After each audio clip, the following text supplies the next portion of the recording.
प्यारे छात्रों, इससे पूर्व सामाजिक परिवर्तन के ऊपर पिछले कक्षा में चर्चा हुई थी।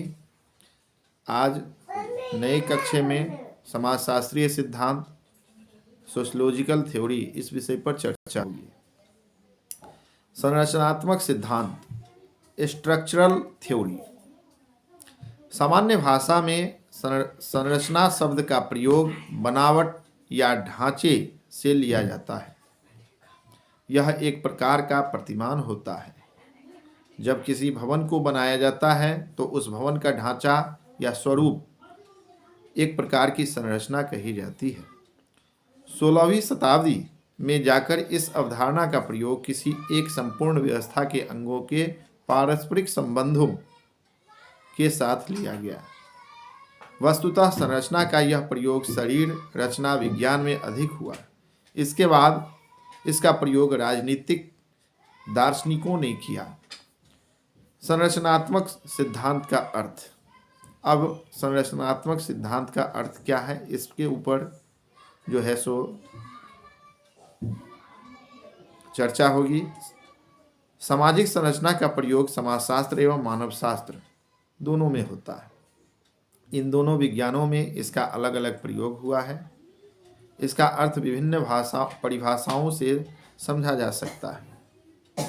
आर.के. मर्टन के अनुसार सामाजिक इकाइयों की क्रमबद्धता और उनकी पारस्परिकता निर्भरता से उत्पन्न व्यवस्था को सामाजिक संरचना कहते हैं। वहीं कार्ल मैनहीम के अनुसार सामाजिक संरचना अंतःक्रियात्मक सामाजिक शक्तियों का एक जाल है, जिससे अवलोकन एवं चिंतन की विभिन्न प्रणालियों का जन्म होता है। सामाजिक संरचना की विशेषताएं। अब उनकी सामाजिक संरचना की विशेषताएं क्या हैं?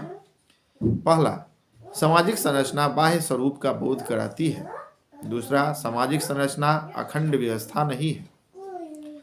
तीसरा, व्यवस्थित क्रम विन्यास। चौथा, अंतः संबंधित इकाइयों का एक व्यवस्थित स्वरूप।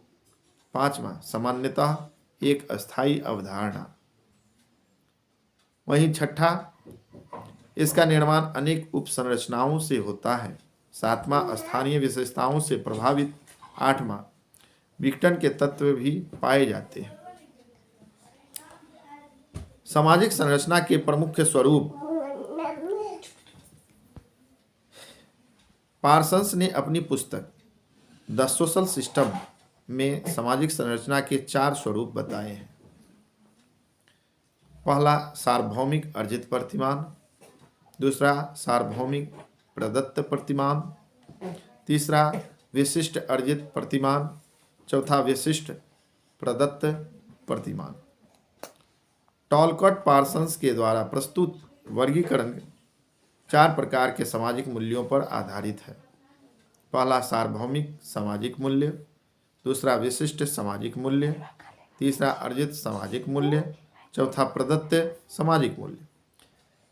इन्हीं 4 मूल्यों के आधार पर टॉलकॉट पार्सन्स ने सामाजिक संरचना के 4 प्रारूपों या प्रतिमानों को समझाया है। सामाजिक संरचना के आवश्यक तत्व।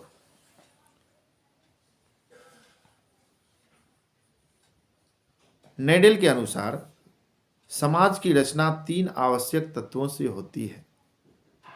पहला, व्यक्तियों का समूह। दूसरा, संस्थागत नियम जिससे कि समूह अंतःक्रिया करते हैं। तीसरा, इन अंतःक्रियाओं का एक प्रतिमान अथवा अभिव्यक्ति। नेडेल इस प्रतिमान या अभिव्यक्ति को ही संरचना कहते हैं। इनका कहना है कि संस्थागत नियमों या प्रतिमानों में सरलता से परिवर्तन नहीं होता तथा ये ही समाज में व्यवस्था को स्थापित रखते हैं। संरचना की अवधारणा। समाज की अवधारणा की व्याख्या के उपरांत इन्होंने संरचना की अवधारणा को व्याख्यायित किया है। इनके अनुसार किसी वस्तु या सत्ता के हिस्सों के औपचारिक संबंधों को संरचना कहते हैं। संरचना ही रचना आनुभविक तथ्यों, वस्तुओं, घटनाओं के प्रबंधन से होती है, जिसे देखा जा सकता है ये तथ्य संरचना को एक व्यवस्थित क्रम में प्रदर्शित करते हैं। अतः तथ्यों का समूह तब संरचना का रूप ग्रहण करता है जब वह हिस्सों के एक व्यवस्थित प्रबंधन को इस रूप में अभिव्यक्त करे ताकि उसे परिभाषित किया जा सके। सामाजिक संरचना की विशेषताएं। ब्राउन के अनुसार सामाजिक संरचना की विशेषताएं निम्नलिखित हैं। पहला, अवलोकन किया जा सकने वाला यथार्थ। दूसरा, अमूर्त स्वरूप। तीसरा, निरंतरता एवं अस्थायित्व। चौथा, गत्यात्मक निरंतरता।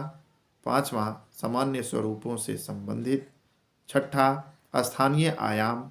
सातवां, सामाजिक व्यक्तित्व की अवधारणा। आठवां, प्रकार्य से भी संबंधित। सामाजिक संरचना के तत्व। ब्राउन के अनुसार सामाजिक संरचना के तत्व निम्नलिखित हैं। पहला, समूह। दूसरा, सामाजिक संबंध। तीसरा, सामाजिक भूमिकाओं के अनुसार व्यक्तियों और वर्गों का विभेदीकरण। चौथा, संस्थाएं। पांचवा, हित एवं मूल्य। छठा, संस्कार। सातवां, जादू एवं भूत विद्या। सामाजिक संरचना के अध्ययन के विभाग। ब्राउन के अनुसार सामाजिक संरचना के अध्ययन के 3 विभाग हैं। पहला, सामाजिक रचना शास्त्र। दूसरा, सामाजिक शरीर शास्त्र। तीसरा, प्रक्रियाओं का अन्वेषण। इस प्रकार स्पष्ट है कि ब्राउन द्वारा प्रतिपादित सामाजिक संरचना की अवधारणा अपने में एक पूर्ण अवधारणा है जो अनुभविक अध्ययन के लिए एक आदर्श प्रस्तुत करती है और जिसके प्रयोग द्वारा किसी समाज के सामाजिक जीवन का अध्ययन और विश्लेषण सुगम बन जाता है। लेवी स्ट्रॉस का सामाजिक संरचना सिद्धांत। लेवी स्ट्रॉस के अनुसार सामाजिक संरचना का संबंध किसी भी प्रकार की प्रयोग सिद्ध वास्तविकता से नहीं है, अपितु अन्य प्रारूपों से है जो संरचना को विकसित करते हैं। स्ट्रक्चरल एंथ्रोपोलॉजी नामक पुस्तक में स्ट्रॉस का यह निष्कर्ष है कि भाषा विज्ञान द्वारा सामाजिक संरचना का विश्लेषण अधिक स्पष्ट हो जाता है। स्ट्रॉस एक प्रमुख संरचनावादी विद्वान है। उन्होंने केवल सामाजिक संरचना की अवधारणा ही विकसित नहीं की बल्कि विनिमय का संरचनावादी सिद्धांत भी प्रतिपादित किया है। साथ ही उन्होंने नातेदारी व्यवस्था के अध्ययन में भी सामाजिक संरचना की अवधारणा को अपनाया है और इसे उपयोगी माना है। स्ट्रॉस की रचनाओं में संरचनावाद तथा प्रकार्यवाद काफ़ी सीमा तक एक दूसरे से पुनः जुड़े हुए दिखाई देते हैं। इन्होंने दुर्खिम को प्रमुख आधार माना है तथा रेडक्लिफ, ब्राउन एवं मैलिनोवस्की का भी इन पर प्रभाव पड़ा है। भाषा वैज्ञानिकों का प्रभाव। वास्तव में लेवी स्ट्रॉस अपनी सिद्धांत की प्रेरणा भाषा वैज्ञानिकों से लेते हैं। वे कहते हैं कि वस्तुओं के घटने का कारण भाषा है, उसकी अवधारणाएं हैं। कभी भी भाषा वस्तुओं का परिणाम नहीं होती। यह इसी कारण है कि हम भाषा के माध्यम से वस्तुओं व अपने आप को समझाते हैं। प्रत्येक भाषा में एक गहन व्याकरण होती है जिसमें सभी भाषाओं में सहमति होती है। इसका अर्थ यह हुआ कि दुनिया भर की भाषाओं में ऐसे शब्द होते हैं जो दुनिया के बारे में हमें जानकारी देते हैं। अब जटिल संरचनावादी लेवी स्ट्रॉस एक जटिल संरचनावादी कहे जाते हैं। उनका सिद्धांत मानव शास्त्रियों में पूरी गंभीरता के साथ लिया जाता है। यह सब होने पर भी समाज वैज्ञानिक उनके सिद्धांत को संदेह की दृष्टि से देखते हैं। इन समाज वैज्ञानिकों का कहना है कि स्ट्रॉस न केवल हाथ की सफाई बताई है, अपनी व्याख्या में उन्होंने कहीं भी भद्दे तथ्यों को स्थान नहीं दिया है। वे उनकी अपेक्षा करते हैं, फिर भी विषय वस्तु के आधार पर गिडिंग्स ने उनके लेखन को 3 श्रेणियों में विभाजित किया है। पहला, नातेदारी व्यवस्थाओं का अध्ययन। दूसरा, आदिम वर्गीकरण एवं टोटमवाद का सिद्धांत। तीसरा, पुराण कथा के तर्क का विश्लेषण। सामाजिक संरचना के प्रमुख तथ्य। स्ट्रॉस के अनुसार संरचनाओं में निम्नलिखित 3 प्रमुख बातें निहित होती हैं। पहला, संरचनाएं अंतर संबंधित तत्वों से बनती है। दूसरा, संरचनाएं रूपांतरों को सम्मिलित करती है। तीसरा, संरचनाएं भविष्यवाणी संभव बनाती है। अब निष्कर्ष के रूप में इस प्रकार स्ट्रॉस के अनुसार संरचनावादी विश्लेषण का उद्देश्य सुबोधगम्य यथार्थता की अंतर्वस्तु को पुनः प्राप्त करना है। इन सब के होते हुए भी स्ट्रॉस ने संरचना तथा व्यवस्था में स्पष्ट भेद नहीं किया है। इन्होंने अंतर्बदल शब्दों के रूप में प्रयोग किया गया है। इन्हें अंतर्बदल शब्दों के रूप में प्रयोग किया गया है। इसके लिए स्ट्रॉस की आलोचना की गई है। कुछ भी हो, स्ट्रॉस का संरचनावादी विचारकों में एक प्रमुख स्थान है।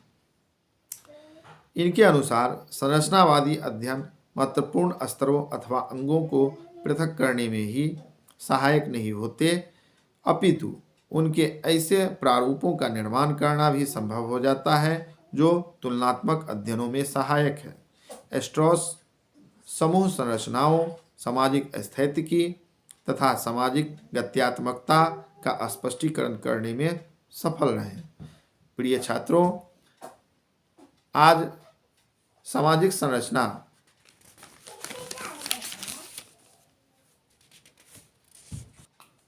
के समाजशास्त्रीय सिद्धांत के ऊपर चर्चा हुई है।